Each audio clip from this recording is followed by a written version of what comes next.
Dans cette partie 7 sur le jeu de plateforme, nous allons voir comment l'on peut créer des ennemis. Les ennemis sont créés grâce à la classe SPG AIPAN. L'ennemi est un simple personnage qui se déplace tout simplement en direction donc du player et qui va exploser à son contact. La classe SPG AIPAN, qui est une extension donc d'un PAN, est une classe que l'on peut placer dans l'éditeur de UDK. Donc on retrouve dans les acteurs classes ici le SPG AIPAN, dont on peut faire un drag and drop dans la scène, comme ceci par exemple, et ouvrir les propriétés avec la touche F4 du clavier. Donc là, il va falloir remplir toutes les propriétés ici pour que le PAN soit généré dans la scène.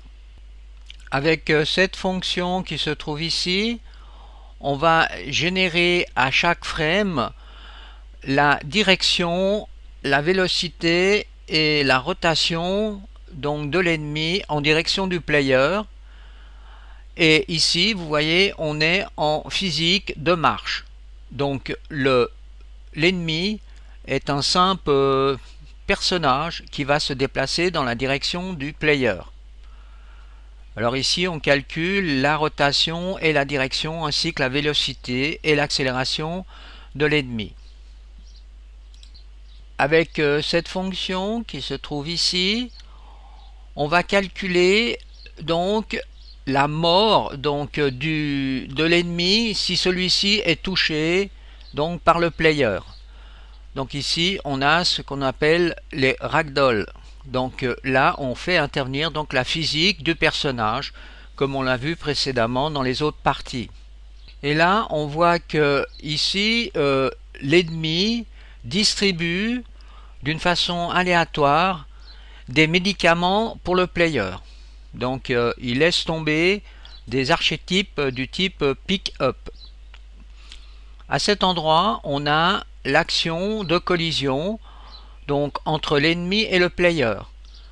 Alors, dans le cas d'une collision, on crée ici, vous voyez, une explosion et puis aussi un effet de particules et aussi un son.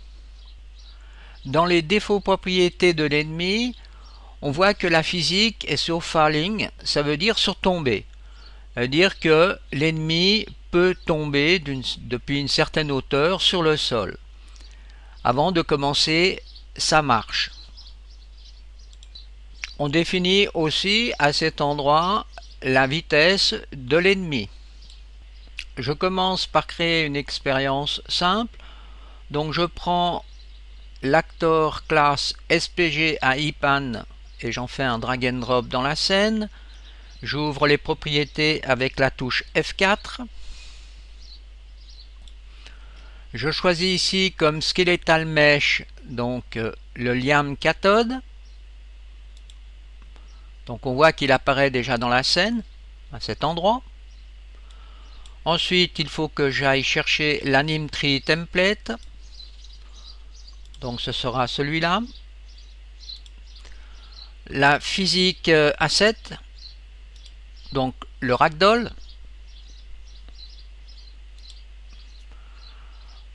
Sous l'anime set, je vais rajouter deux lignes.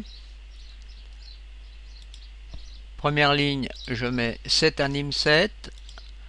Et deuxième ligne, je mets set anime set là. Je place l'ennemi à cet endroit et je lance un premier test. Alors, première constatation, on voit que l'ennemi tombe et ensuite qu'il se déplace en direction donc du player.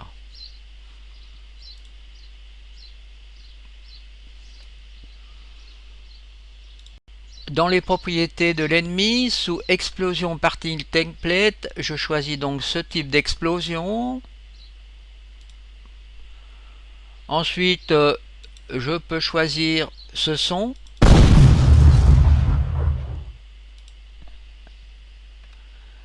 Et là, on va donc choisir l'archétype qui va donc générer de la santé.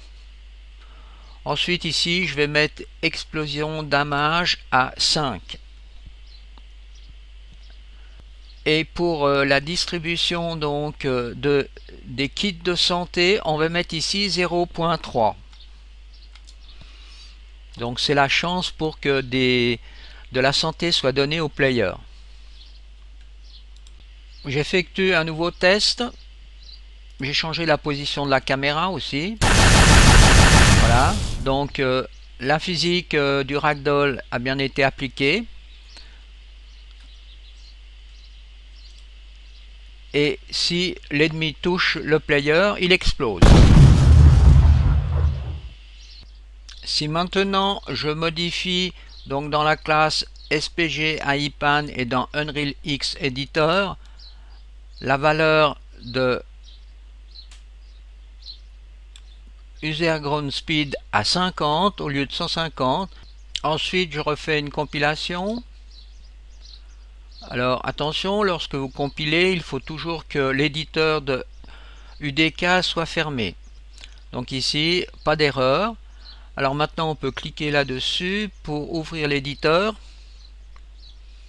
Je relance un test.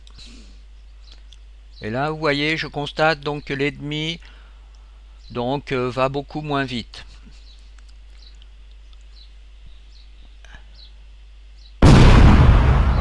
Alors regardons maintenant comment l'on peut créer des ennemis avec le Kismet. Alors première chose, je vais déjà supprimer donc cet ennemi. Et ensuite donc je vais aller à cet endroit. Et ici je vais rajouter donc un passnode. Donc pour ajouter le passnode, vous pouvez faire donc add actor passnode que vous positionnez donc à cet endroit par exemple, un petit peu en hauteur pour que l'ennemi tombe du ciel. Ensuite je vais utiliser ce trigger volume pour déclencher la séquence des ennemis. Donc je vais dans le Kismet, trigger volume 1. Toujours faire attention que ici on soit à 0 pour que le trigger soit utilisé en permanence. Ensuite je rajoute un module Actor Factory EX que je retrouve donc dans New Action Actor Factory EX. L'endroit où les ennemis seront donc générés, eh bien c'est le passnode que je viens de créer dans la scène. Ensuite j'ouvre les propriétés de l'Actor Factory. Et ici il va falloir faire attention pour la programmation des propriétés de l'Actor Factory. La procédure à suivre est la suivante. Donc ici sous Factory je crée un nouvel objet et là je vais créer un objet du type Actor Factory archétype car je vais utiliser justement un archétype. Ensuite à cet endroit je développe. Et sur cette ligne, eh bien, je vais mettre le code. En somme, je vais mettre plus exactement le chemin où se trouve l'archétype. Alors malheureusement, on ne peut pas utiliser la flèche dans ce cas-là. Donc la procédure à suivre est la suivante. Je vais dans le browser et je choisis cet archétype AIPAN. Donc exactement le même type d'ennemi que l'on vient de créer précédemment, avec les mêmes propriétés. Ensuite je fais un copie donc du chemin. Alors on fait copy full name to clipboard et on retourne donc dans le Kismet et sur cette ligne là on fait un coller. Donc en somme on colle le chemin. C'est la seule façon de procéder. Ensuite je peux créer plusieurs ennemis en cascade. Alors pour cela je vais faire un lien entre l'Actor Factory EX fini que je remets sur le span actor et là je vais mettre un petit délai quand même. Je vais faire en sorte que tous les 2 secondes un ennemi est créé.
peut encore aller regarder comment a été créé l'Anime Tree Template, donc sur l'ennemi. Donc vous voyez, c'est une séquence extrêmement simple, donc simplement une séquence d'animation avec éventuellement ici une pause. Pour vérifier que la séquence de projectiles va pouvoir par exemple déplacer des barils qui se trouvent ici, eh bien j'ai créé donc des K-actors. Donc ici vous avez donc des barils qui ont été utilisés, donc qui ont été pris dans le browser. Donc c'est ce type de baril, et ensuite ils ont été transformés en K-actors. Alors là, si on regarde, vous voyez, ce sont des K-actors. Donc souvenez-vous, pour convertir une static mesh en un K-actor, il suffit simplement d'aller avec le bouton droit et de faire Convert to K-actor. Et il faut aussi vérifier que dans les propriétés du K-actor, eh bien vous avez la variable DamageApplictImpulse ici qui est cochée. C'est-à-dire qu'elle va recevoir les impulsions de l'arme, les projectiles de l'arme. Alors effectuons un test.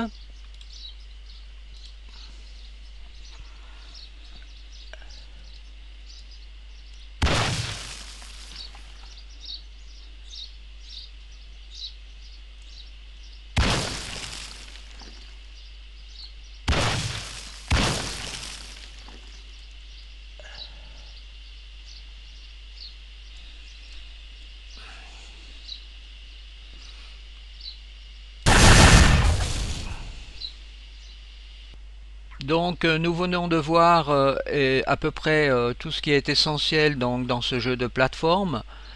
Maintenant, à vous de continuer à créer des pièges, soit en utilisant des ennemis, en limitant le nombre d'ennemis, en changeant la vitesse des ennemis, à créer d'autres pièges en utilisant justement des K-actors, donc la partie physique du moteur de UDK.